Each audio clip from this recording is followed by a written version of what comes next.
के वाघ education सोसायटीच्या विद्यमाने कर्मवीर स्मृती व्याख्यानमालेचे 73वे व्याख्यान आयोजित करण्यात आलेले आहे। त्या कार्यक्रमाचे अध्यक्ष मित्र आणि संसदेतील माझे ज्येष्ठ सहकारी खासदार डॉक्टर प्रतापराव वाघ, कर्मवीर के वाघ एज्युकेशन सोसायटीचे विद्यमान अध्यक्ष माननीय श्री समीर वाघ, त्यांच्या मातोश्री श्रीमती शकुंतला वाघ, अजिंक्य वाघ, अशोक वाघ, जे काँग्रेस पक्षातील ज्येष्ठ सहकारी राजारामजी पानगवाडे, संस्थेचे श्री बंदी, श्री आंबेडकर, श्री गडवे, त्याचबरोबर या कार्यक्रमाला उपस्थित संस्थेचे सर्व प्राचार्य, सर्व प्राध्यापक, विद्यार्थी, मला वाटतं अनएडेड एज्युकेशन इन्स्टिट्यूटचे काही या ठिकाणी नाशिक परिसरातील काही संस्था चालक, विद्यार्थी आणि नाशिकचे अत्यंत विचारवंत असे श्रोते, विचारवंत आणि उपस्थित बंधू भगिनी,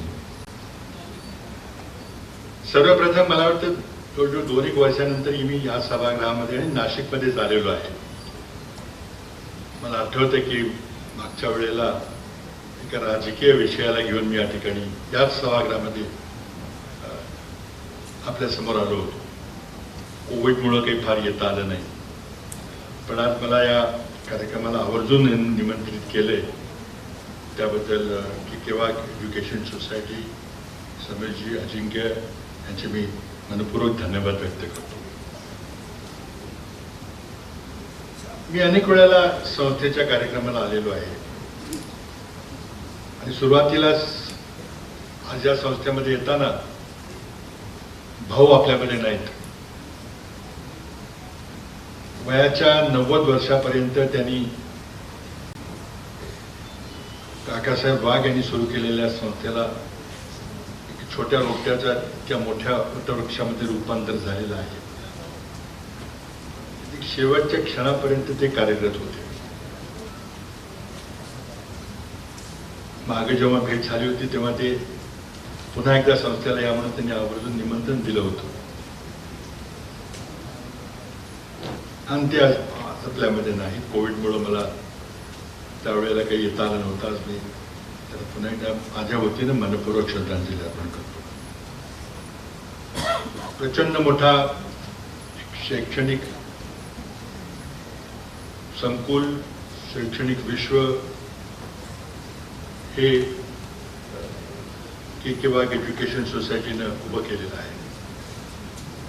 काकासाहेबांच्या नंतर भाऊ, भाऊच्या नंतर आता समीर आणि अजिंक्य, त्यांचे असंख्य सहकारी आज नाशिक परिसरामध्ये एक अत्यंत गुणवत्तावान शिक्षण देणारी संस्था, एका बाजूला शिक्षणाचं प्रचंड मोठं व्यापारीकरण चाललेलं असताना त्यामध्येही गुणवत्ता टिकून ठेवण्याचं अत्यंत अवघड काम हे के वाघ एज्युकेशन सोसायटी करत आहे।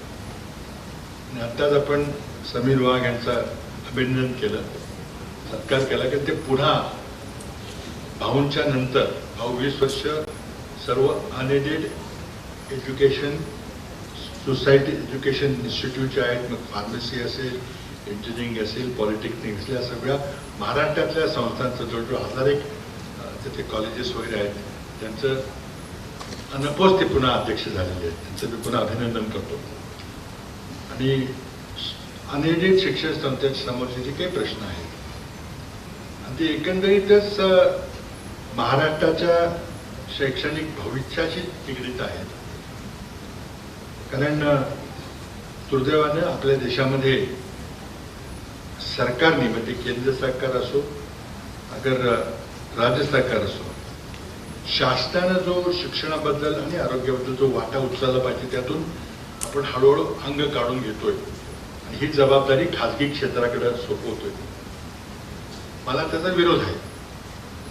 शिक्षणाची विशेषतः प्राथमिक आणि माध्यमिक आणि उच्च शिक्षणात देखील मोठ्या अंशी जबाबदारी ही पब्लिक सेक्टरनंच घेतली पाहिजे, जर माझा आग्रही प्रतिमात्म. पण आपल्या अर्थव्यवस्थेची एकंदरीत परिस्थिती पाहता मग रस्ते पाहिजेत, मग विमानतळं पाहिजेत, मग उद्योगधंदे झाले पाहिजेत, त्यामध्ये मग आरोग्य आणि शिक्षणाकडं थोडं दुर्लक्ष होतं. ही कटकट सगळी शिक्षणाची, शिक्षकांचे पगार द्यायचे, त्यांच्या युनियन्सला तोंड द्यायचं, मग पेन्शन पगार द्यायचे, खाजगी क्षेत्राकडे सोपवून दिलं तर त्यांना काय करायचं ते करू द्या, अशा प्रकारची आपण एक देशामध्येच एक भूमिका घेतली ती अत्यंत चुकीची आहे.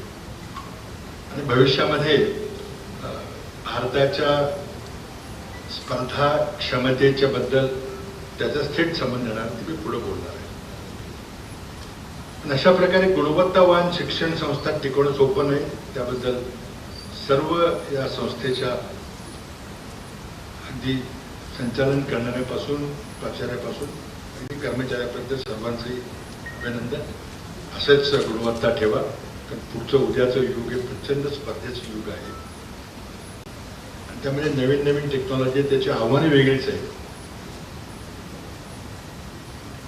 आज आपल्या सर्वांना या ठिकाणी भेटायची संधी मिळाली, त्याबद्दल धन्यवाद. विषय काय घ्यावा असं आमची चर्चा झाली.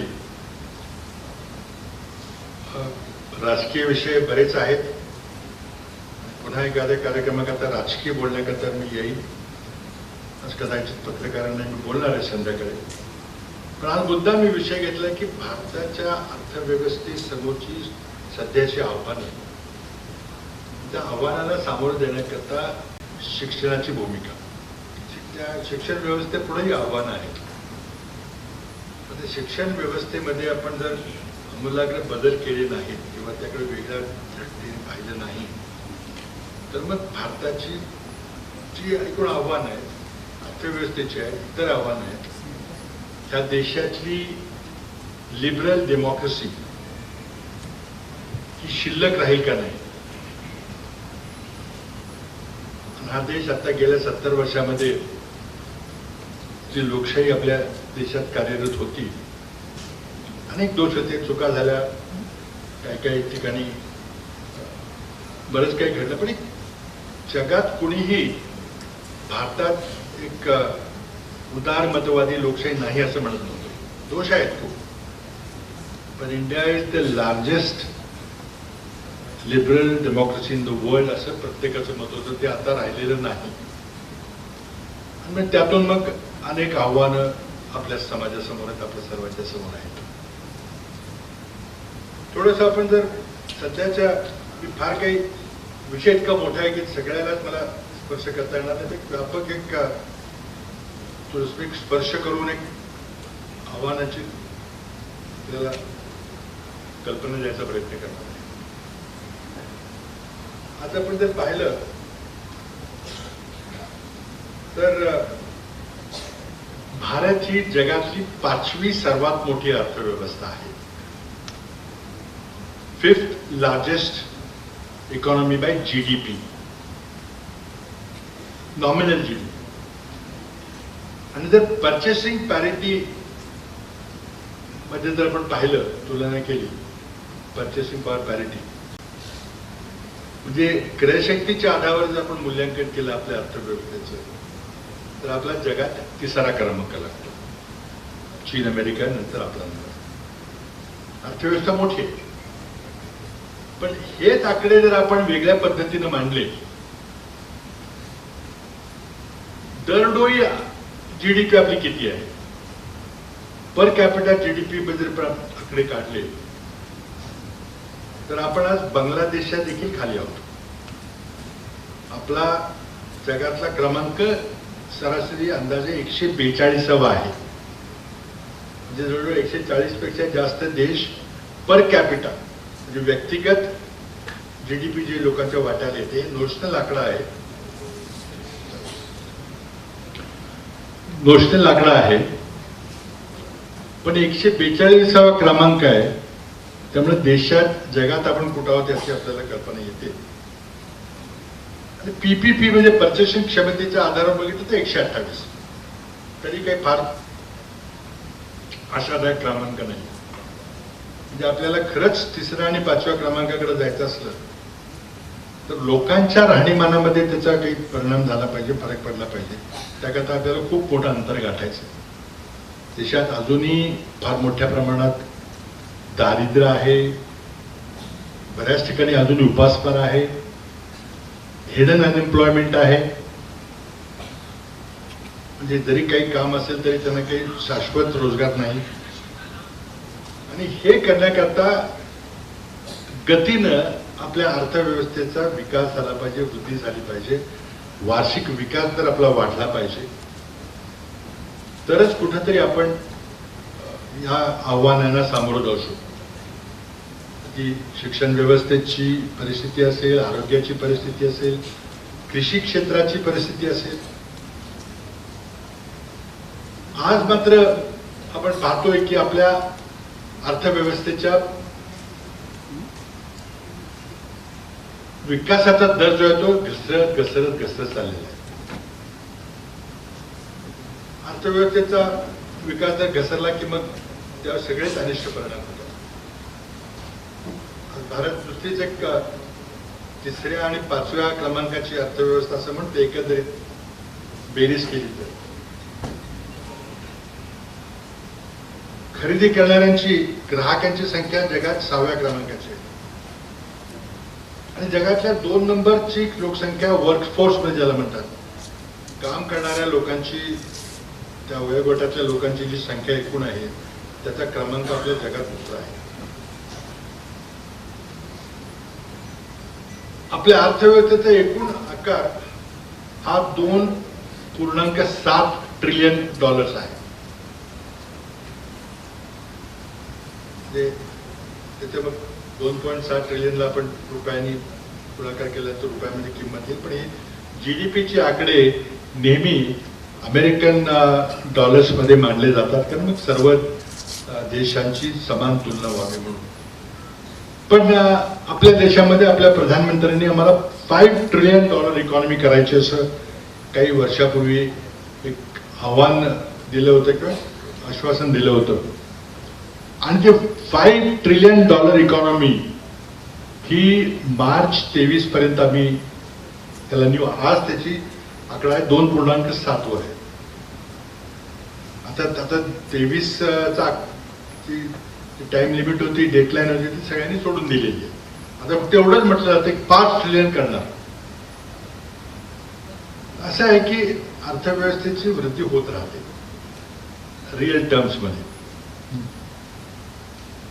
कारण उत्पादन क्षमता वाढते, सगळ्यांचे थोडे शेतीमध्ये, कृषीमध्ये नवीन उद्योगधंदे येतात.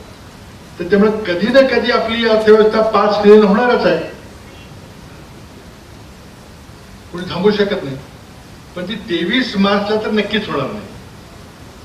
पण ती किती लवकर होईल, या दशकामध्ये होईल का, 2028, 29, 30 कधी होईल, तर आता सरकार त्याबद्दल काही आकडा काही देत नाही, कालमर्यादा काही देत नाही. कारण बरीचशी अनिश्चितता अर्थव्यवस्थेमध्ये आलेली आहे, विशेषतः कोविडमुळे आलेली आहे. आणि कोविड पूर्वीपासूनच अर्थव्यवस्था घसरत चालली होती. कोविड नंतर तर मग खूपच अगदी ग्रामीण भागात सांगायचं तर वाट लागली अर्थव्यवस्थेची. आणि त्याचे मग दुष्परिणाम महागाईवर, बेरोजगारीवर सगळे आहेत. आपल्याला त्या 5 ट्रिलियन असेल, काही आकडा हा काही महत्वाचा नाही, कारण अर्थव्यवस्था वाढत जाते. महत्वाचं आहे की आपला अर्थव्यवस्थेचा विकास दर काय, GDP ग्रोथ रेट काय आहे. तर GDP ग्रोथ रेट 10% गेला तर आपण 5 ट्रिलियन कडे लवकर पोहोचू. आपल्या आजचा जो 2.7 आकडा तो दुप्पट लवकर होईल. चीनने जेव्हा आर्थिक सुधारणाला सुरुवात केली तेव्हा त्यांचा विकास दर सरासरी जवळजवळ 20-30 वर्षापर्यंत 10% वर होता, सरासरी 10% वर. आणि त्यामुळे चीन जवळजवळ 1980च्या कालखंडामध्ये भारताच्या अर्थव्यवस्थेचा आकार आणि चीनच्या अर्थव्यवस्थेचा आकार हा समान होतो, सगळ्यांना माहिती आहे. पण त्यानंतर चीनने जे काही आर्थिक सुधार केले, जे काही साम्यवादी राजकीय व्यवस्था असली तरी उदार विचाराची खुली अर्थव्यवस्था त्यांनी स्वीकारली आणि 10% विकास दरानं ते आज भारताच्या 5 पट मोठे झाले.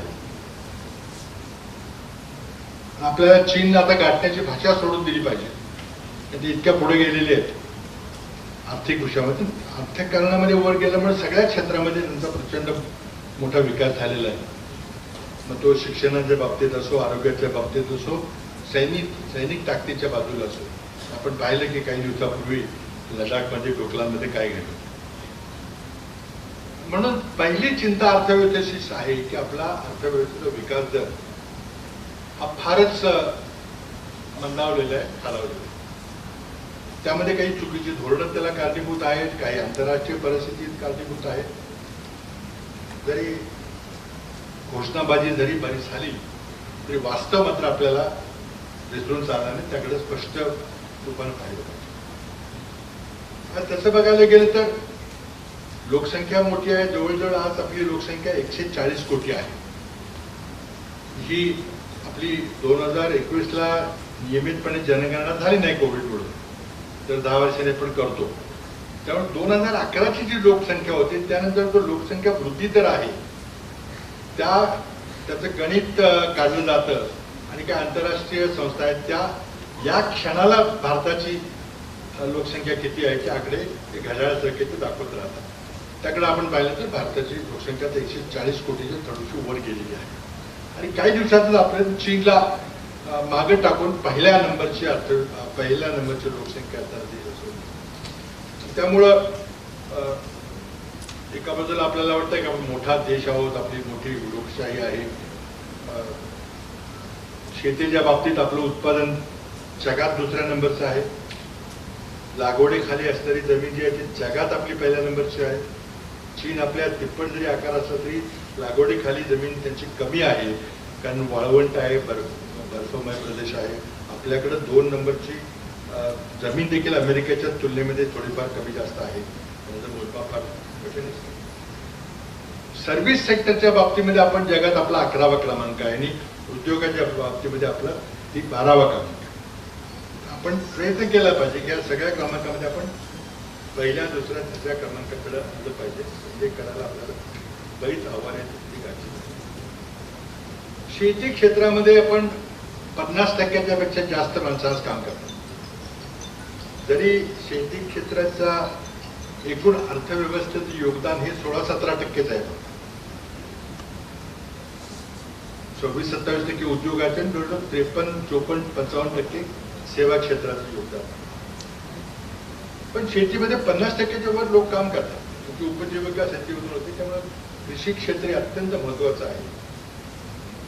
आज आपलं निर्यात ही जवळजवळ $40 बिलियन कडे गेली होती, आता थोडी कमी झाली होती. आणि आपल्या निर्यातीचं 10% उत्पन्न शेतीच्या निर्यातीत होतं.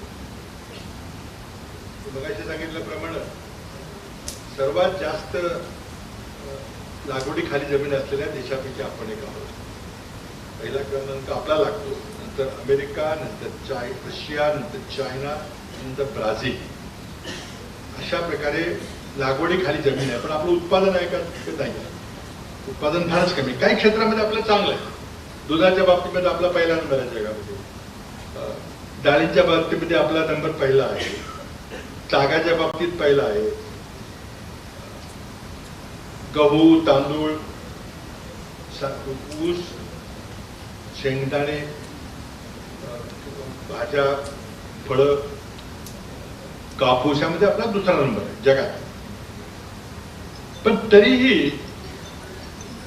आपल्याकडे भरपूर ऊन आहे. युरोपातले लोक, युरोप खंडातले लोक विचारतात, म्हणतात अरे तुमच्याकडे किती जमीन आहे आणि तुमच्याकडे किती ऊन आहे. म्हणजे आपल्याकडे उन्हामध्ये किती त्रास होतो तुम्हाला माहिती आहे. ते लोक म्हणतात अरे ऊन आहे म्हणजे आता तुम्हाला शेती करता चांगलं वातावरण आहे, कारण आमच्याकडे बर्फच असतो सारखा. काही करता येत. त्यामध्ये शेतीमध्ये आपल्याला खूप प्रगती करावी लागेल. अर्थव्यवस्थेपुढची आव्हाने मी आता थोडासा उल्लेख सुरुवातीला केला की अर्थव्यवस्थेचा विकास दर जीडीपी ग्रोथ रेट हा कोविडच्या आधीपासून घसरायला लागलेला होता. दर तिमाहीला अर्थव्यवस्थेच्या गेल्या 3 महिन्याच्या विकासाचे आकडे आरबीआय आणि भारत सरकार प्रसिद्ध करते. कोविडच्या आधीच्या 8 तिमाहीमधले आकडे पण पाहिले तर सतत विकास दर हा 8 तिमाहीमध्ये खाली खाली खाली घसरत आला होता आणि कोविडच्या आधी तो 4.2% म्हणजे सर्वात कमी आला होता. म्हणजे आपण 10% भाषा बोलतोय, चीन 10% वाढला. आपली सरासरी विकास दर 7-8% होता युपीए काळच्या दशकामध्ये, पण आता तो 4% खाली आलेला. त्यामुळं स्लो ग्रोथ रेट, मंदावलेला विकास दर फार मोठं आव्हान आहे. आता विकास दर मंदावला की सरकारचं उत्पन्नही कमी होतं.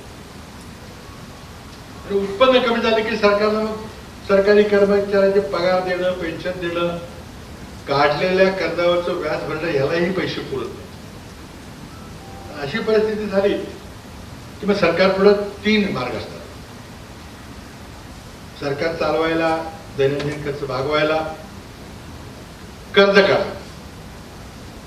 गेल्या काही दिवसामध्ये भारत सरकारनं फार मोठ्या प्रमाणात कर्ज काढलं. जवळजवळ मागच्या आमच्या युपीएच्या काळाच्या दुप्पट कर्ज झालेलं आहे. जवळजवळ आपल्या एकूण अर्थव्यवस्थेच्या 86% कर्ज हे भारत सरकारने काढलेलं आहे.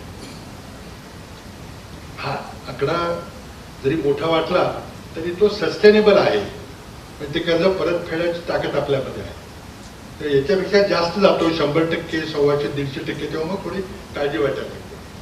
जपानचं कर्जाची टक्केवारी 215%, अमेरिकेची 150% अर्थव्यवस्थेच्या आकाराच्या. आपली 86% आहे, पण त्याचे दुष्परिणाम लगेच आपल्याला दिसायला लागतात. रुपयाच्या किमतीवर दिसायला लागला, परकीय गंगाजळी आपली खर्च करावी लागली वगैरे. त्यामुळे सरकार पुढे आता मार्ग काय? सरकारचं उत्पन्नच घटलं आणि सरकार चालवणं अवघड झालं तर आत्ताच्या केंद्र सरकार पुढे हे आव्हान निर्माण झालेलं आहे. कोविडमुळे झालं असेल, त्याच्या आधीपासून अर्थव्यवस्था थंडावली म्हणून झालं असेल. पण सरकार पुढे प्रामुख्याने मार्ग राहतात की कर्ज काढा. सरकारने कर्ज काढले. आता कर्ज याच्या पुढे काढणं काही फार सोपं नाही आहे. त्याच्यापेक्षा कर्ज काढलं तर आपण कर्जाच्या सापळ्यात अडकू, ट्रॅप पुढे आपण अडकू म्हणून इथपर्यंत. दुसरा मार्ग आहे कर वाढवा. डिझेल पेट्रोलवर केंद्र सरकारने एक्साइज ड्युटी आणि सेसच्या रूपानं किती भरमसाठ कर वाढवले. तर त्यामुळं किमती किती वाढलेल्या आहेत. राज्य सरकारचे काही थोडेफार कर आहेत व्याजच्या रूपानं. पण ढोबळ मानात सांगायचं झालं तर गेल्या 8 वर्षामध्ये एनडीए सरकारनं, मोदी सरकारनं जवळजवळ 27 लाख कोटी रुपये पेट्रोल, डिझेल आणि गॅसच्या कराच्या रूपानं गोळा केलेले आहेत. म्हणजे युपीए सरकार 2000ला गेलं त्यानंतर सांगतोय की कराचे इतके पैसे गोळा केले. हे जर नसते केले, म्हणजे जर भाववाढ नसती केली तर मग 27 लाख कोटी कुठून आणायचे, सरकार कसं चालवायचं हा प्रश्न होता. आज आंतरराष्ट्रीय बाजारामध्ये तेलाच्या किमती काही थोड्याफार मध्ये वाढल्या होत्या, पण पुन्हा फार जास्त नाही ते सांगितलं पाहिजे. त्यामुळं तेलाच्या, पेट्रोल डिझेलच्या किमती ह्या आंतरराष्ट्रीय किमती वाढल्यामुळं अधिक झाल्या ते खरं नाही आहे. कारण आपल्या शेजारच्या सगळ्या देशामध्ये आपल्यापेक्षा कमी पेट्रोल डिझेलचे दर आहेत आणि हे दर कमी करा असं आम्ही विरोधक म्हणून मागणी करत होतो. पण जेव्हा आता परिस्थिती हाताबाहेर जायला की असं चित्र निर्माण झालं.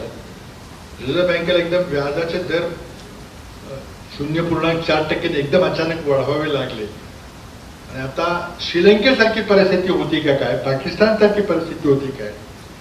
अर्थव्यवस्था जर हाताबाहेर गेली तर बेरोजगारीची परिस्थिती हाताबाहेर गेली तर जसे लोक रस्त्यावर श्रीलंकेमध्ये उतरले किंवा पाकिस्तानमध्ये सत्तांतर झालं, अशी परिस्थिती होती का याची भीती वाटल्यावर मग सरकारने थोडीशी करेक्टिव्ह स्टेप्स घ्यायला सुरुवात केली. डिझेल पेट्रोलचे काही एक्साइज ड्युटीचे दर कमी केले. पण 2 मार्ग झाले, कर्ज काढा, कर वाढवा. ह्यातूनही जर भागले नाही, जी परिस्थिती भारत सरकार पुढे आहे त्यातूनही सरकार चालवायला पैसे उपलब्ध होत नाही. मग तिसरा मार्ग सरकारी कंपन्या विकावं. ज्या सरकारी कंपन्या किंवा ज्या पब्लिक सेक्टर पंडित नेहरूंच्या काळापासून एक मिक्स्ड इकॉनॉमी म्हणून आपण उभ्या केल्या होत्या, म्हणजे 250 सार्वजनिक क्षेत्रातले मोठे मोठे उपक्रम होते. मग इंडियन ऑइल असेल, एअर इंडिया असेल, विमा कंपनी असेल, राष्ट्रीयकृत झालेल्या बँका असतील, किंवा मग पोलादाचे कारखाने, खताचे कारखाने, धरणं, हे सगळे PSU आहेत. त्याला पंडितजी त्याला म्हणायचे की हे आमचे सार्वजनिक क्षेत्र कमांडिंग हाईट्स ऑफ इकॉनॉमी. भारताच्या अर्थव्यवस्थेची अत्यंत महत्वाची जागा सार्वजनिक क्षेत्रातली होती की ते उद्योग विकायचे चाललेले. एअर इंडिया विकली, LIC अत्यंत मोठी विमा कंपनी सरकारी मालकीची होती, त्याची विक्री प्रक्रिया सुरू झालेली खाजगीकरणाची. भारत पेट्रोलियम सारखे उद्योग, हिंदुस्थान झिंक सारखे उद्योग, अनेक उद्योग आहेत. ते विकून जे घरामध्ये एखाद्या अत्यंत अडचणीची परिस्थिती किंवा शेवटचा पर्याय म्हणून घरातल्या गृहिणीच्या मंगळसूत्राला आपण हात लावून घाण टाकायचा प्रयत्न करतो किंवा विकतो, तशी परिस्थितीत भारत सरकारवर आलेली असं त्याचं काय वावग होणार. आणि म्हणूनच पहिल्यांदाच जे तज्ञ भाष्यकार आहेत ते श्रीलंकेसारखी परिस्थिती ह्या शब्दाचा प्रयोग करतात. लोकांना भीती आहे की आपण जर ही सावरलं नाही तर कदाचित तसं काही होईल का काय, म्हणून त्याला नीजर्क रिॲक्शन म्हणतात. एकदम तडकाफडकी न विचार करता काही निर्णय झाले, मग रिझर्व्ह बँकेने घेतला असेल, मग मोदी सरकारने पेट्रोल डिझेलचं कमी केलं, म्हणजे चिंता आहे. आणि सरकारी कंपन्या विकायला गेल्या तर त्याला पैसे मिळण्यात आले, कारण वातावरणच नाही तसं करायचं. म्हणून एकंदरीत जी उद्योगाची अर्थव्यवस्थेची परिस्थिती आहे त्यामध्ये चिंतेचं वातावरण. आपल्या देशामध्ये 14 ते 21 पर्यंत जवळजवळ 11,000 परकीय उद्योग होते. त्याला फॉरेन डायरेक्ट इन्व्हेस्टमेंट किंवा FDI म्हणतात. परकीय गुंतवणुकीतून उभे राहिलेले 10,756 असे 10-11,000 उद्योग होते. 2014 पासून हे आधीपासून आलेले, आता आलेले. 2014 नंतर जवळजवळ 2700 परकीय कंपन्या देशातलं आपलं दुकान बंद करून निघून गेले. एका क्षेत्राचं सांगायचं झालं, ऑटोमोटिव्ह क्षेत्राचं, नाशिकमध्ये आहेत चांगलेच ऑटोमोटिव्ह उद्योग आहेत. ऑटोमोटिव्ह उद्योगाचं सांगितलं तर फोर्ड इंडिया, जगातली सर्वात सुप्रसिद्ध मोटरसायकल निर्माण करणारी कंपनी हार्ली डेव्हिडसन, नंतर मान ट्रक्स, जनरल मोटर्स, अशा अनेक ऑटोमोटिव्ह कंपन्या आपल्या भारतातलं कारखाना दुकानदारी बंद करून बाहेर निघून गेली. काही चांगली लक्षणं नाही. आज मेक इन इंडिया बद्दल जर बोललं तर भारत सरकार खूप गाजावाजाकडून मेक इन इंडियाचा कार्यक्रम आपल्यासमोर मांडला होता. त्यामध्ये 3 उद्दिष्ट होती की भारताच्या अर्थव्यवस्थेचा GDP मध्ये जो मॅन्युफॅक्चरिंग सेक्टर म्हणजे उत्पादन आहे, ज्याला आपण खऱ्या अर्थात उद्योग म्हणतो, हेवी मशिनरी, ट्रॅक्टर्स, गाड्या, 2 व्हीलर्स, हा जो मॅन्युफॅक्चरिंगचा ही टक्केवारी ती 16% आहे. एकूण इंडस्ट्रीची 26% आहे. इंडस्ट्रीमध्ये वीज निर्मिती येते, खाण उद्योग येतो, पण त्याला मॅन्युफॅक्चरिंग म्हणतात. बरेचशी इथे इंजिनिअरिंग करणारी मुलं आहेत. आपण किंवा सोसायटीतर्फे इंजिनिअरिंग कॉलेजेस चालवतात. त्या इंजिनिअरिंग इंडस्ट्री, मॅन्युफॅक्चरिंग इंडस्ट्रीचा वाटा हा फक्त 16%. भारत सरकारने मेक इन इंडिया कार्यक्रमाच्या अंतर्गत हा 16%चा वाटा 25%पर्यंत न्यायचा असं त्या ठिकाणी उद्दिष्ट ठेवलं होतं. दुसरं उद्दिष्ट होतं हे करायचं असेल तर मॅन्युफॅक्चरिंग इंडस्ट्रीची ग्रोथ रेट, एकूण देशाच्या अर्थव्यवस्थेचा विकास जरा 7-8% असला पाहिजे होता, पण मॅन्युफॅक्चरिंगचा 12% करायचा असं उद्दिष्ट मेक इन इंडिया कार्यक्रमाचं होतं. त्या अंतर्गत तिसरं उद्दिष्ट होतं की 10 कोटी नवीन रोजगार निर्माण करायचं. पण झालं काय? हा कार्यक्रम जवळजवळ काही जर अपवाद सोडलं तर अयशस्वी ठरलेला आहे. पण भारताच्या अर्थव्यवस्थेमधील मॅन्युफॅक्चरिंगचा जो वाटा होता 16%, तो आता 13% वर. 25%कडे जायचं सोडून नाही, आता तर 13% वर आलाय. आणि बरेच लोक उद्योगधंद्याकडून शेतीकडे वळण्याचे काही चांगलं लक्षण नाही. जवळजवळ 2.5 कोटी लोक शेती हे उद्योगधंदे सोडून शेतीकडे वळलेले आहेत. हे एक आणखीन एक लक्षण आहे की काही सगळं काही व्यवस्थित चाललेलं नाही. आपल्याकडे जी उद्योगाकडे जे आव्हान आहे किंवा अर्थव्यवस्थेपुढची जी आव्हान आहे त्यामध्ये नवीन तंत्रज्ञानामुळं रोजगारावर परिणाम झाला आहे, तो यात काही शंका नाही. कम्प्युटर्स आले, मोठ्या मोठ्या विमा कंपन्या, बँकामध्ये जी मॅनपॉवर असायची ती आता तेवढी लागत नाही. अनेक क्षेत्रामध्ये ऑटोमेशनमुळं, कम्प्युटरायझेशनमुळं आणि येणाऱ्या नवीन नवीन टेक्नॉलॉजी त्यामुळं मनुष्यबळ कमी लागणार आणि मनुष्यबळ कमी लागणार आहे, शून्य नाही पण कमी लागणार आहे. रोबोटिक्स आहे, आर्टिफिशियल इंटेलिजन्स आहे, ही बऱ्याचशा टेक्नॉलॉजीचं उदाहरणार्थ क्वांटम कम्प्युटिंग, तर एज कम्प्युटिंग आहे, क्लाउड कम्प्युटिंग आहे, मशीन लर्निंग आहे, नॅचरल लँग्वेज प्रोसेसिंग आहे, नंतर इंटरनेट ऑफ थिंग्स सारख्या गोष्टी आहेत, स्मार्ट सेन्सर्स आहेत, तर बायोलॉजीमध्ये जीन एडिटिंग चाललेलं आहे. 3D प्रिंटिंगमुळं ॲडिटिव्ह मॅन्युफॅक्चरिंग ज्याला म्हणतात, ते ॲडिटिव्ह मॅन्युफॅक्चरिंग आपण नेहमी इंडस्ट्रीमध्ये आपण समजा लेथ मशीनवर आपण एखादं पीस घेतो त्याला टर्न करून त्याला माल त्याचा काढून टाकतो. किंवा एका मायकेल एंजेलो म्हणून जो इटालीमधला एक प्रसिद्ध शिल्पकार होता, त्याचं शिल्प हे जगाचं उत्कृष्ट शिल्प समजलं जातं. तर त्याला विचारलं की तू हे कसं करतोस? तो म्हणतो मी दगड घेतो मोठा संगमरवराचा आणि त्याचा नको असलेला भाग काढून टाकतो, म्हणजे आपोआप माझ्या डोक्याची कलाकृती ते राहते. तसं आपण त्याप्रमाणे इंजिनिअरिंगमध्ये लोखंडाचा तुकडा घेतो, त्याला मशिनिंग करतो, मिलिंग करतो, हेतवर टर्न करतो आणि बाकीचा भाग काढून टाकून ठेवतो. पण तर नवीन टेक्नॉलॉजी 3D प्रिंटिंग टेक्नॉलॉजी ती ॲडिटिव्ह आहे.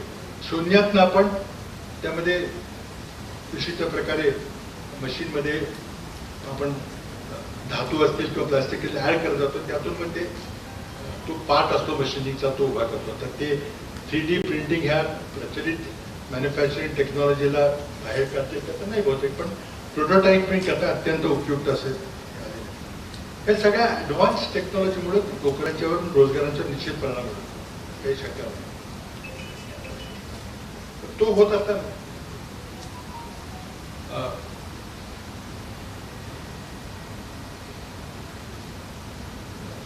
तर मग आता नोकऱ्या मिळणार कोणाला? तर त्या अर्थव्यवस्थेचं मोठं आव्हान की या नोकऱ्या ज्या नवीन टेक्नॉलॉजीमध्ये त्याच्यावर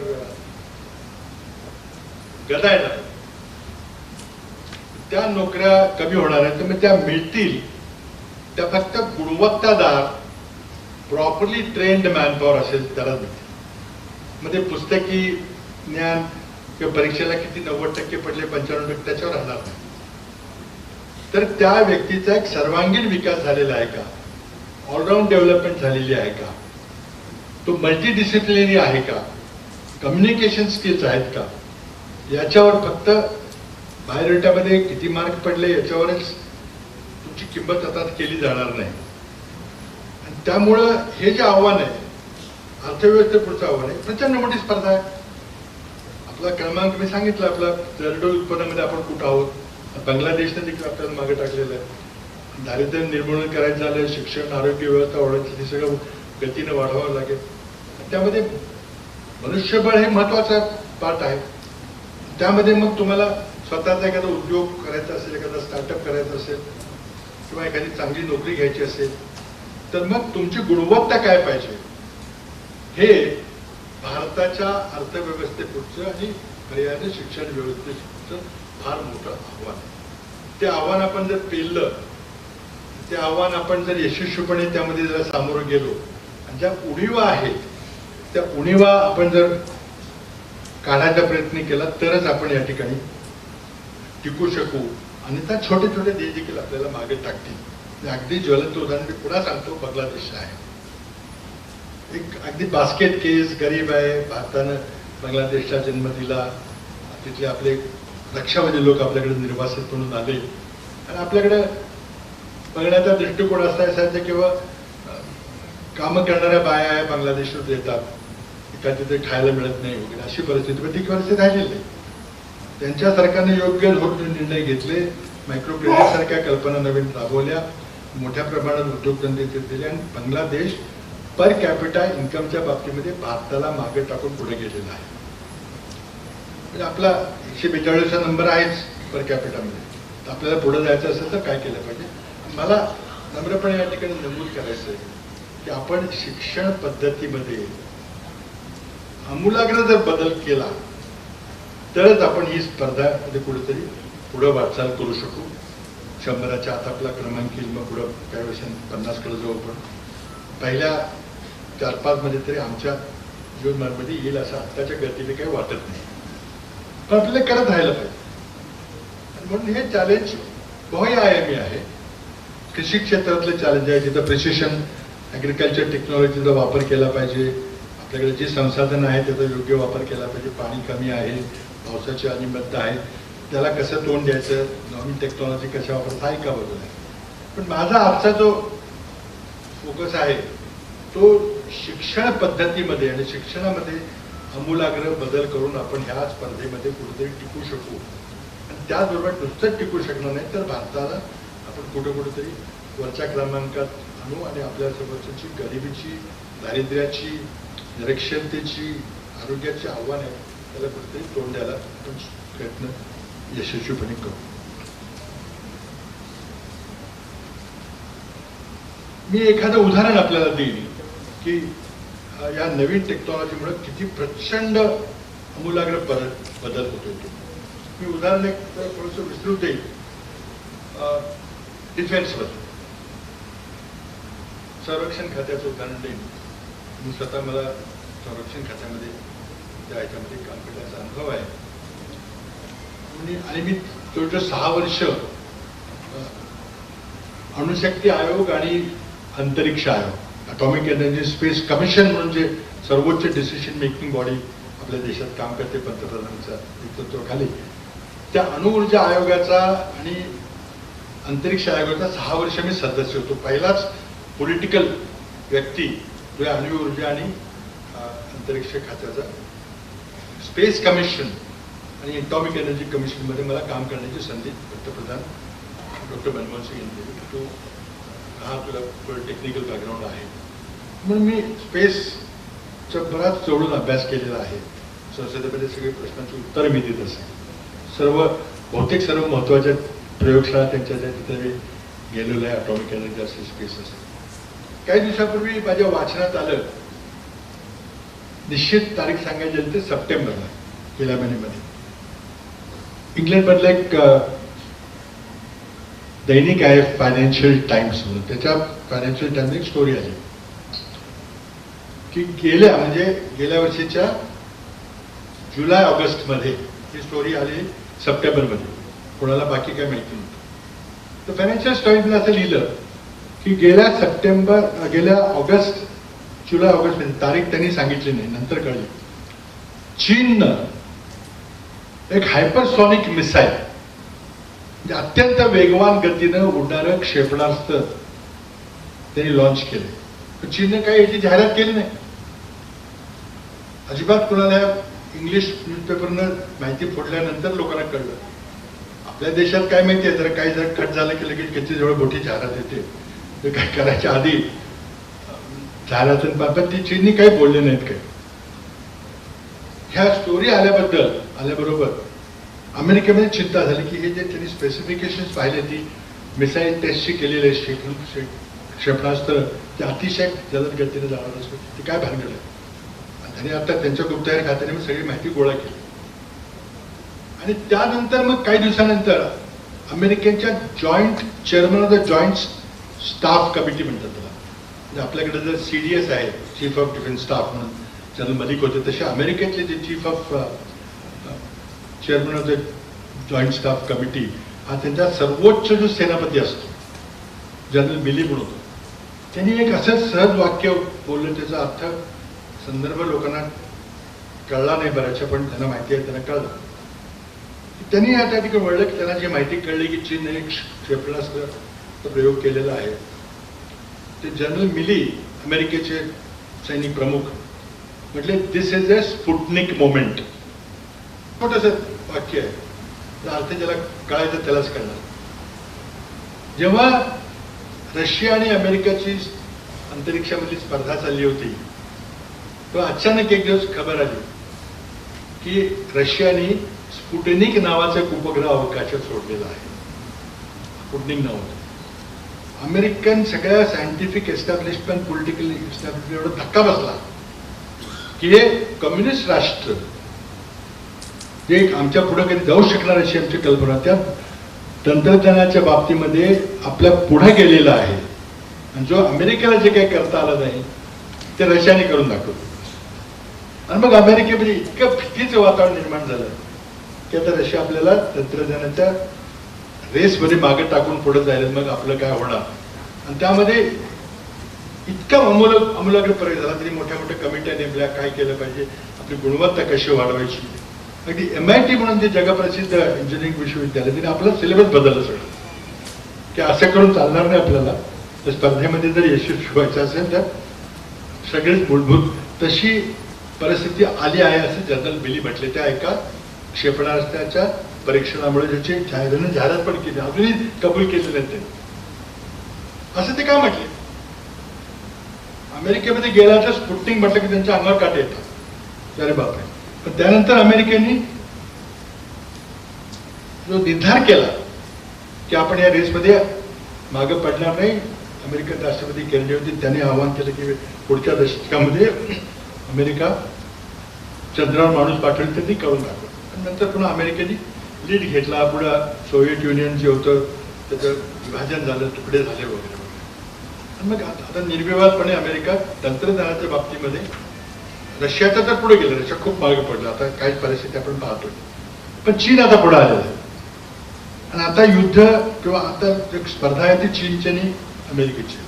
आणि या वातावरणामध्ये चीनची गेल्या वर्षीची जी चाचणी झाली त्याला जनरल मिलींनी स्पुटनिक मोमेंट म्हटलं की स्पुटनिकच्या वेळेला जे अमेरिकेमध्ये तसं आता करायला पाहिजे, कारण चीन आता निश्चितपणे अमेरिकेच्या पुढे गेलेलं आहे. काय आहे हायपरसॉनिक मिसाईल? ते हे क्षेपणास्त्र आहे जे आवाजाच्या गतीच्या 5 ते 10 पट जास्त वेगाने जातं. ज्याला टेक्निकल इंजिनिअरिंग, मेकॅनिकल इंजिनिअर्सना माहिती असेल की माक 5 to माक 10, माक नंबर म्हणजे आवाजाच्या गतीचं ते प्रमाण असतं. इतक्या गतीने ते क्षेपणास्त्र जाईल. आणि तेवढंच नव्हे तर त्या क्षेपणास्त्रामध्ये दुसरे एक मिसाईल असेल जे शेवटच्या टप्प्यात आल्यानंतर ते दुसऱ्या क्षेपणात त्या गतीनं जाणारं रॉकेट ते पुढं ते सोडेल. त्यामुळे त्याची एकंदरीत गती किती असेल कल्पना करता येणार नाही. आणि कुठलेही क्षेपणास्त्र निरोधक यंत्रणा, अँटी बॅलिस्टिक मिसाईल सिस्टीम त्याला रोखू शकणार नाही. अनडिफिटेबल मिसाईल आहे. आणि दुसरं असं आहे की ते इतका पल्ला आहे की जर पृथ्वीला सर्वांना प्रदक्षिणा टाकून मला ते पाहिजे तिथं जाऊ शकतो. त्याच्यामध्ये बॅलिस्टिक मिसाईल म्हणतात की असं अंतराक्षाच्या बाहेर मिसाईल जाते, ते आपल्या वेगाने खाली पडते, त्याला निश्चितपणे कुठे टाकायचं करता अंदाजाने जाऊन पडते, त्यातून मग अण्वस्त्र वगैरे सोडायची कल्पना आहे. पण हे वरून जाताना खाली येतं, पुन्हा खालून गायडिंग त्याला करता येतं. मॅन्युरेबल आणि गायडेड मिसाईल आहे म्हणून त्यांना भीती वाटते. आणि चायनानं जे परीक्षण केलं ते त्यांचं फक्त पृथ्वीची संबंध प्रदक्षिणा करून ते मिसाईल आलं आणि ते जवळ 32 किलोमीटर त्याचा नेम चुकला. इतक्यानंतर 32 किलोमीटर काही फार विशेष नाही. म्हणजे भारताची कोणी तुलना नाही. भारत देखील ही टेक्नॉलॉजीचा प्रयोग करतो, पण आपण कुठंच नाही. अमेरिकेला त्यांचं मागे टाकलं. त्याचा परिणाम काय होणार आहे? तर आता चीनला आता अपेक्षा काय असते की चीन आता अमेरिकेच्या दृष्टीनं रॉकेट टाकलं, मग अमेरिकेने सगळं आपल्या अण्वस्त्र रोखणारी यंत्रणा उभी केली. पण हे आता मागून येईल, पृथ्वीला संबंध प्रदक्षिणा घालून ते मागून येईल, तुम्हाला कळणार पण कुठून येऊ शकत. आणि हे त्यामुळे आता कुठलेही समुद्रात तरंगणारं जहाज, एअरक्राफ्ट कॅरियर असेल किंवा मोठं झालं ते काही सुरक्षित नाही. तर त्या दिशेनं तुम्ही जरी मिसाईल, गायडेड मिसाईल जर सोडलं तर अब्जान कोटीचं जे एअरक्राफ्ट कॅरियर असते ते एका मिनिटात उद्ध्वस्त करता येईल. म्हणजे नेव्हीचं सगळं आपण यंत्रणा, इतकी जहाज आहे, तितक्या बोटी आहेत, तितक्या ह्या जर यंत्रणा केली आहे, ही यंत्रणा त्या हायपरसॉनिक मिसाईल थोडं कुचकामी ठरलेली आहे. त्याच्या पुढच्या काळामध्ये नेव्हीचा उपयोग तरी होईल का? कारण तुम्हाला त्याची सुरक्षितता गॅरंटीच करता येणार नाही की इतक्या वेगाने क्षेपण होते. हवेतलं कुठलंही सुपरसॉनिक विमान हे या मिसाईलला पाडता येईल. मग एअरफोर्सचं तरी काय करायचं. आणि त्यामुळे पुढचं युद्ध जे आहे, विशेषतः इंजिनिअरिंगच्या विद्यार्थ्यांना सांगायचं की हे तलवारीनं लढलं जाणार नाही, भाल्यानं लढलं जाणार नाही, बंदुकीनं नाही किंवा टँकने नाही किंवा विमानाने. हे इंजिनियर्स त्यांनी तयार केलेलं सॉफ्टवेअर ते एअर कंडिशन कंट्रोल रूममध्ये बसून कम्प्युटरवरची बटणं दाबून किंवा आवाजाने इन्स्ट्रक्शन देऊन एकमेकाचे मिसाईल उडवण्याचं काम होणार आहे. ते युद्ध होणार आहे. सगळी टेक्नॉलॉजी बदललेली आहे. आणि त्यामुळे युद्धशास्त्रामध्ये पुढे आता काय होणार आहे ते सांगणं अवघड आहे. हा फरक प्रत्येक क्षेत्रामध्ये होणार आहे. शेती क्षेत्र असेल, उद्योगधंदे असेल, मॅन्युफॅक्चरिंग सेक्टर असेल. मॅन्युफॅक्चरिंगमध्ये एक शब्दप्रयोग वापरतो आम्ही, lights out manufacturing. Lights out manufacture म्हणजे एखाद्या इंजिनिअरिंगच्या टू व्हीलर करणाऱ्या कारखान्यामध्ये किंवा ऑटोमोटिव्ह कारखान्यामध्ये माणसं असतात बरीचशी, आता ती कमी व्हायला लागलेत, रोबोटिक्स यायला लागलेले. त्यामुळे पण लाईट्स आउट मॅन्युफॅक्चरिंगमध्ये काय की तुम्ही त्या बटन दाबायचं आणि ते कारखान्यात सगळ्या बत्त्या गुरुत्वाने बाहेर निघून जाते, कारण कारखाना चालू राहील, लाईटची काय गरज आहे. असा शब्दप्रयोग वापरला गेला. त्या दिशेने आपण चालवलं आहे. आणि या गुणवत्तेला सामोरं जाण्याकरता ते संरक्षण खात्याची गुणवत्ता असेल, मॅन्युफॅक्चरिंगची गुणवत्ता असेल, शेतीमधली गुणवत्ता असेल, ज्याला प्रिसिशन फार्मिंग म्हणतात. मी काय जात्या शेतकरी नाही, मी इंजिनियर आहे. आता थोडंसं वेळ आहे, मी माझ्या शेताकडे थोडं लक्ष द्यायला 3-4 वर्षापासून सुरू केलं. BSc ॲग्रिकल्चरची पुस्तकं मागवली, काही संबंध कधी आला नव्हता. आता थोडंसं मला काही चर्चा केल्यानंतर मग मला कळलं की या ह्याच्यामध्ये किती प्रगती चालू आहे. आज माझं सातारा जिल्ह्यातील फलटण तालुक्याची जमीन आहे. त्या जमिनीमध्ये मी काही जे काही ऊस वगैरे काही लावलेलं आहे, सोयाबीन वगैरे, दर आठवड्याला मला उपग्रहाचा माझ्या शेताचा फोटो मला मिळतो, माझ्या मोबाईलवर मिळतो. आणि फुकट मिळतो, कारण युरोपियन उपग्रह आहेत, ते काही पैसे घेत नाही. ते जागतिक वर्ल्ड ग्लोबल प्रॉपर्टी आहे म्हणून देतात. आणि मग दर आठवड्याला हिरवळीमध्ये काही फरक पडला का, पाण्याचा ताण दिसतोय का, हे प्रत्येक क्षेत्रामध्ये करता येण्यासारखं आहे. ही टेक्नॉलॉजी आज उपलब्ध आहे, भारतामध्ये उपलब्ध आहे, पण एवढे प्रगत अजून नाही जे बाहेरच्या देशामध्ये आहेत. म्हणजे प्रत्येक क्षेत्रामध्ये, प्रत्येक ह्याच्यामध्ये इतकी टेक्नॉलॉजी वाढलेली आणि गुणवत्ता वाढलेली, त्याला आपण तोंड देऊ शकणार आहे का. एवढी मोठी प्रचंड मॅनपॉवर आहे. आणि त्या ह्याच्यामध्ये आम्ही जेव्हा चर्चेला बसलो तर काय बोलायचं त्याच्यामध्ये मला सुचतात की आपण NEP वर बोलूया, न्यू एज्युकेशन पॉलिसी. पण आता तो विषय बराच मोठा आहे, थोडासा क्लिष्ट विषय आहे.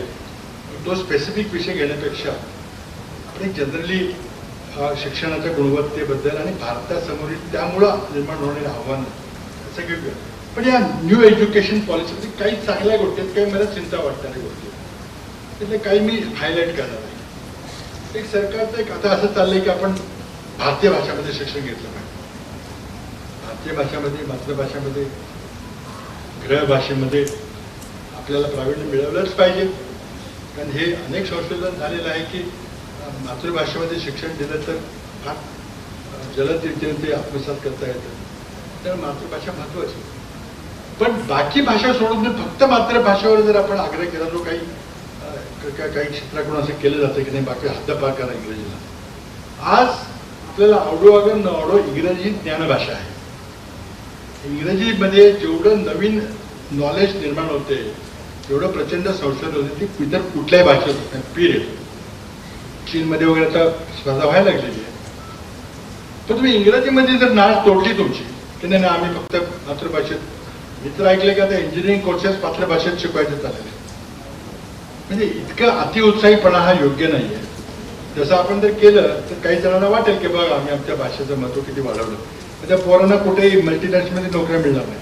मुंबई पुण्याला कोणी घेणार नाही त्याला जर इंग्रजी येत नसेल तर. मराठीवर किंवा आपल्या मातृभाषेत प्रभुत्व मिळवलंच पाहिजे.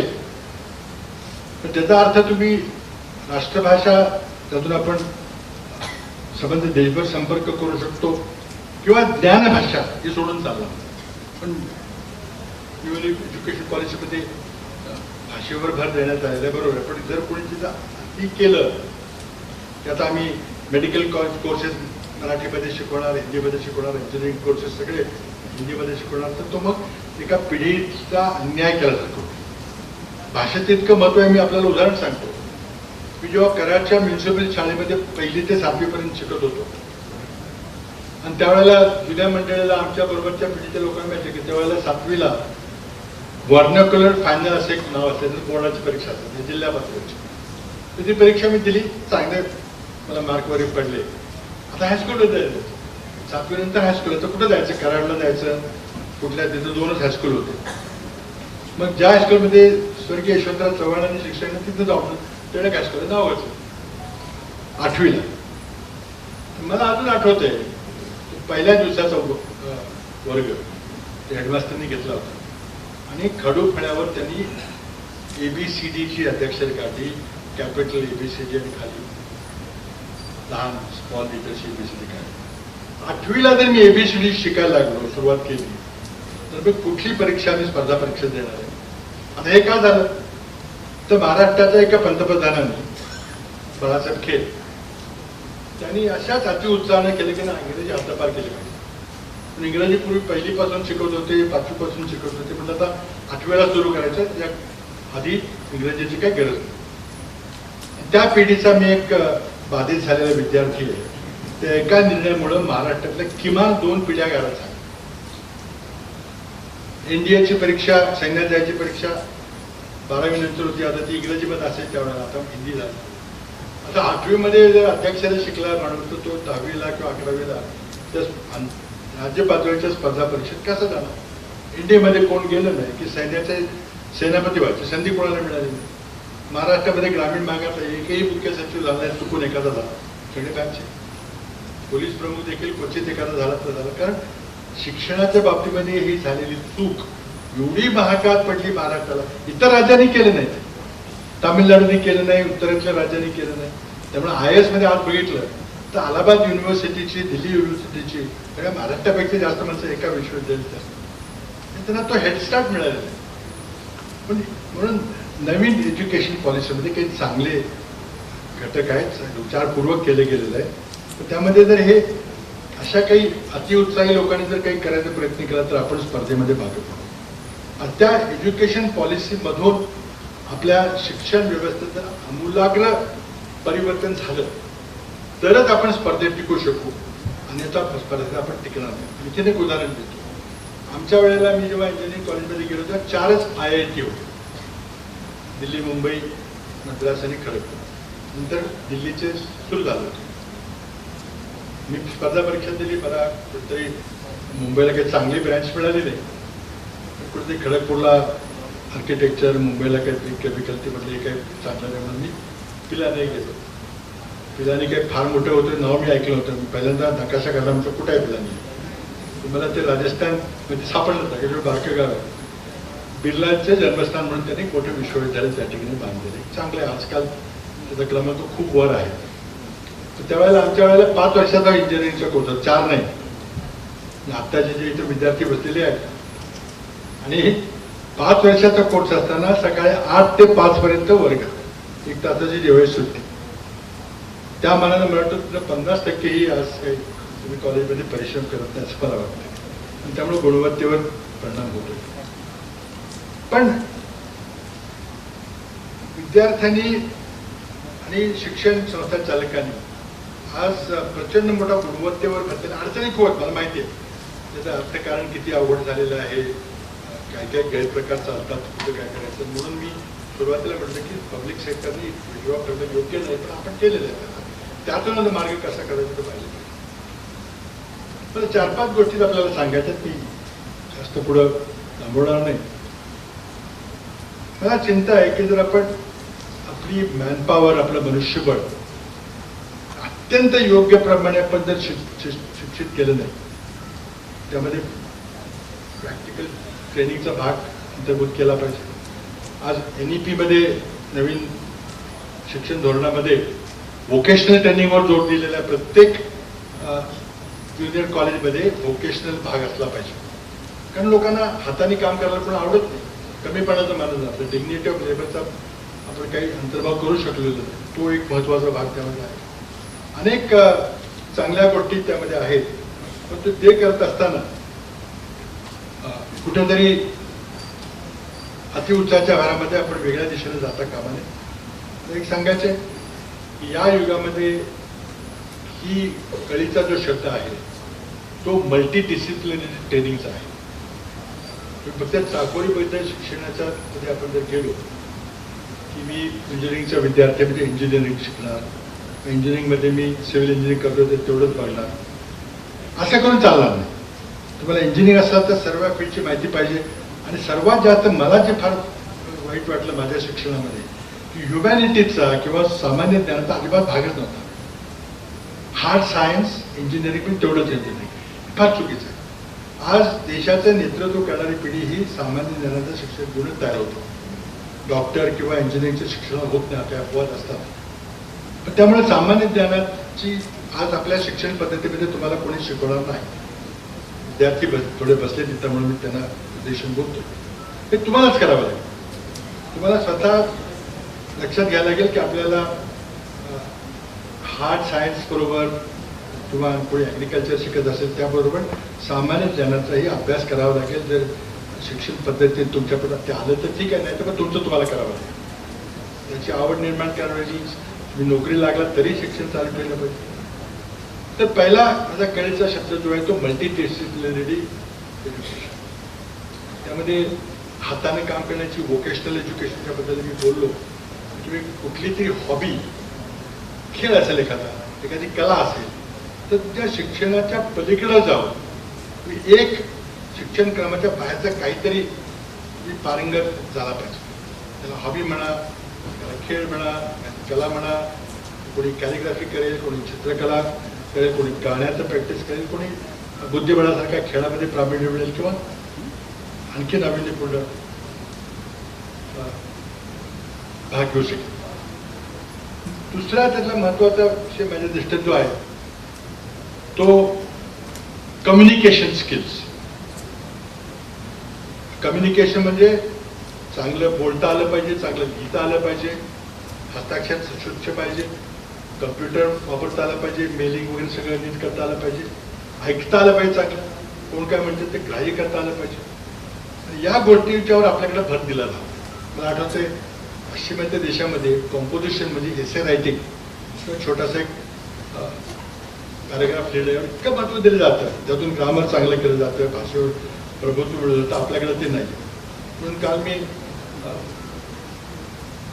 के वाघ एज्युकेशन सोसायटीच्या संचालकाशी गप्पा मारत असला तर सांगितलं की तुम्ही कॉलेजमध्ये एक शनिवारच्या संध्याकाळी एक तुम्ही प्रेझेंटेशनचा एक विद्यार्थ्यांना एखादा विषय द्यायचा महिनाभरात, त्याला त्यावर रिसर्च करायला सांगायचा आणि त्याला एक अर्ध्या तासाचं प्रेझेंटेशन पॉवर पॉईंट घेऊन किंवा कसं बोलून ह्या आपल्या विद्यार्थ्यांसमोर बाहेरच्या लोकांचं बोललं पाहिजे. एका शनिवारी संध्याकाळी दुपारी हा वर्ग ठेवा, 2-3 तासाचा, 4-5 विद्यार्थ्यांना बोलवा आणि 4 आठवड्यापैकी एखाद्या आठवड्यात कुठल्या बाहेरच्या तज्ज्ञांना म्हणून त्यांचं व्याख्यान ठेवा, त्यांना प्रश्नोत्तर विचार. पण विद्यार्थ्या म्हणजे कॉन्फिडन्स आला पाहिजे, कम्युनिकेशन स्किल्स वाढलं पाहिजे, सॉफ्ट स्किल ज्याला म्हटलं जातं ते आपल्या अभ्यासक्रमात नसतं. पण ते विशेष करून आपल्याला शिक्षण तज्ज्ञ कुठेतरी वेळ काढून त्यामध्ये खर्च करून ते केलं पाहिजे. एखादी परदेशी भाषा आली, एखादी राज्यातली दुसरी भाषा आली, तुमच्या सर्वांगीण व्यक्तिमत्वाचा विकास करण्यामध्ये अत्यंत महत्वाची गोष्ट ते केलं पाहिजे. दुसरं पुढचं असं आहे की तुम्हाला आयुष्यभर विद्यार्थी म्हणून राहावं लागेल. तुम्हाला वाटलं की आपल्याला डिग्री मिळाली, सर्टिफिकेट, नोकरी मिळाली, संपलं, असं करणार नाही. टेक्नॉलॉजी त्या गतीनं वाढते. त्याला उदाहरण दिलं की सैन्याच्या बाबतीमध्ये सगळं युद्ध तंत्रच बदललेलं आहे, बदललं आहे. ते आता युद्ध हे डोक्याने चालणार आहे. आर्टिफिशियल इंटेलिजन्स सारखं चालेल की 2 कम्प्युटर आपसात निर्णय घेतील, युद्ध सुरू करतील, एकमेकांवर क्षेपणास्त्र टाकतील. अशा पद्धतीने मशीन्स सगळ्या गाड्या तयार करतील. ऑटोमोटिव्ह सेक्टरमध्ये आमूलाग्र क्रांती झालेली आहे. जे इंटरनल कंबशन इंजिन म्हणतो आपण, पेट्रोल डिझेलवर चाललेली मशीन्स 4-5 वर्षात कालाभ्या होतील, मग इलेक्ट्रिक व्हेकल्स येतील. त्यानंतर मग हायड्रोजन गॅसवर चालणारी एनर्जीची मशीन्स येतील. प्रचंड वेगाने गतीने चाललेलं आहे. पण आपली शिक्षण पद्धती त्या गतीनं त्याला सामोरं जाऊ शकेल का, त्याला तोंड देऊ शकेल का, त्यावर आपल्या देशाचं भवितव्य अवलंबून आहे. त्यामुळं विद्यार्थ्यांनी स्वतः प्रयत्न केलेच पाहिजेत, कारण सगळ्याच शिक्षण संस्था चालक किंवा सरकारी शिक्षण संस्थांमधून तुम्हाला दिले जाईल असं नाही. तुम्हाला स्वतःचे प्रयत्न करावे लागतील. अवघड आहे. आज बहुतेक सगळ्यांच्याकडे टेक्नॉलॉजी उपलब्ध आहे, इंटरनेट आहे. आमच्या वेळेला नव्हतं. ज्ञानाचं सगळं भांडार तुमच्यासमोर उघडा आहे. आता तुम्ही किती परिश्रम करू शकाल, किती आत्मसात करू शकाल, ते ज्ञान कसं मिळवायचं, ही काही पाठांतर करायची गरज नाही.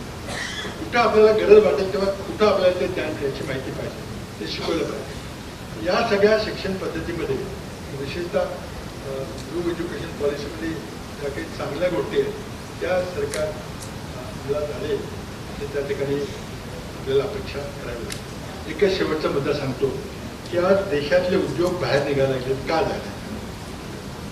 कारण देशामध्ये जे एक सामाजिक वातावरण निर्माण झाले, त्यामुळे भीतीचं वातावरण निर्माण झालं. खरंच हा देश असहिष्णुतेच्या मार्गाने चाललाय का, इनटॉलरंट व्हायला लागले का, त्यामध्ये धार्मिक ध्रुवीकरण इतकं वाढायला लागले की धार्मिक ध्रुवीकरणामुळं आपल्याला ते शांतता मिळणार नाही. आपल्या माणसांच्या पुढे हल्ला केला, काय खायचं, काय घालायचं, काय पोशाख घालायचं हे देखील कोणतरी बाहेरून ठरवेल. धर्मावर आधारित ते ठरेल. म्हणजे हा लिबरल डेमोक्रेसी आपण राहिलेलो नाही. अनेक मानांकित करणारी जी संस्था आहे त्यांनी भारताचं जे क्लासिफिकेशन आहे ते लिबरल डेमोक्रेसी आता राहिलेलं नाही आणि डेमोक्रॅटिक ऑटोक्रेसी, निवडून आलेली एकाधिकारशाही अशा प्रकारचं अधिकृत वर्णन केलेलं आहे. मी सांगतो असं नाही. आंतरराष्ट्रीय स्वीडनची संस्था असेल, अमेरिकेची संस्था असेल, म्हणाले. त्यामुळे जर ध्रुवीकरण म्हणजे धर्मावर असो, जातीवर असो ते व्हायला लागेल तर आपल्यातलं इंडस्ट्रियल पीस आहे. कोणीही परकीय कंपनी येणार, परकीय कंपनी आल्यानंतर परकीय ज्ञान आपल्याकडे येणार.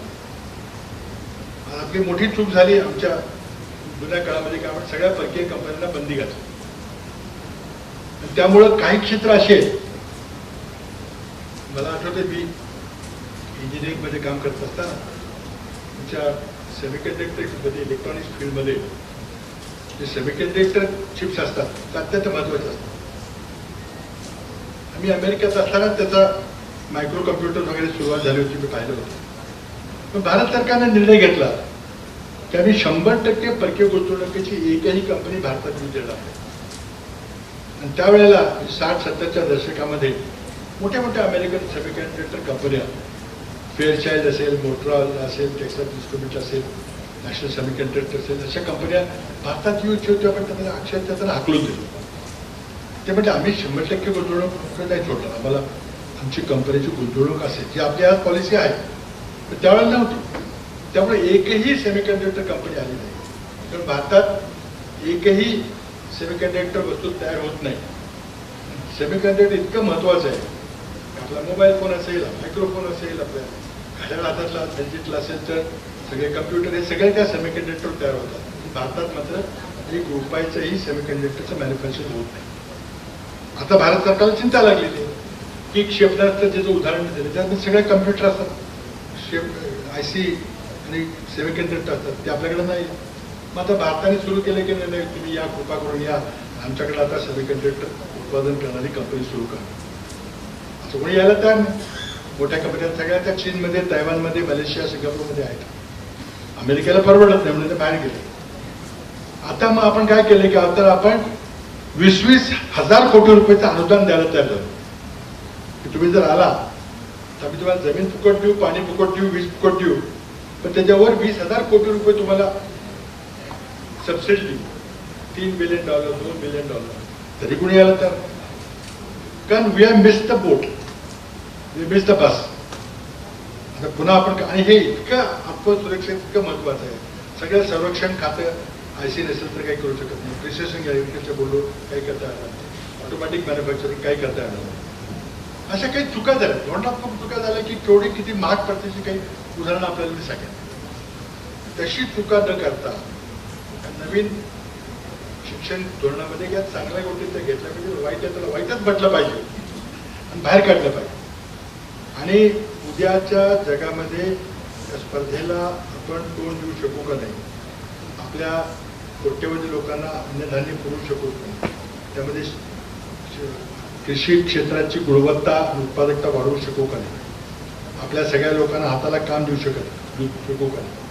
खूप मोठ्या प्रमाणात स्पर्धा असल्यामुळं आणि टेक्नॉलॉजीमुळे जॉब कमी होणार आहे आणि मग त्या आपल्या जगातल्या 1 नंबरची लोकसंख्या थोड्या दिवसात आपली होईल. त्या लोकांना हाताला काम कसं द्यायचं, त्याच्या खायला अन्न कसं आपण पुरवलं, त्या गुणवत्ता करण्याकरता ह्याचं उत्तर सगळं त्या गुणवान शिक्षणातूनच मिळणार आहे. तिथं जर आपण चूक केली तर मग ही व्यापक जे चित्र मी मांडण्याचा प्रयत्न केला, अर्थव्यवस्थेची पुढची आव्हानं, रोजगाराची आव्हानं, अर्थव्यवस्थेचं संचालन करण्यामध्ये झालेल्या चुका, कृषीचं घटतं उत्पादन, जमिनीचं क्षार वाढण्याचं प्रमाण, या सगळ्या गोष्टींना फक्त ज्ञान, टेक्नॉलॉजी, गुणवत्तावान शिक्षण, योग्य राजकीय निर्णय यातूनच आपल्याला हे प्रश्न सोडवता येतील. ते आपण सोडवू शकू का नाही यावर उद्या आपल्या देशाचं भवितव्य, विशेषतः युवा पिढीचं भवितव्य अवलंबून राहणार आहे. धन्यवाद. जय हिंद.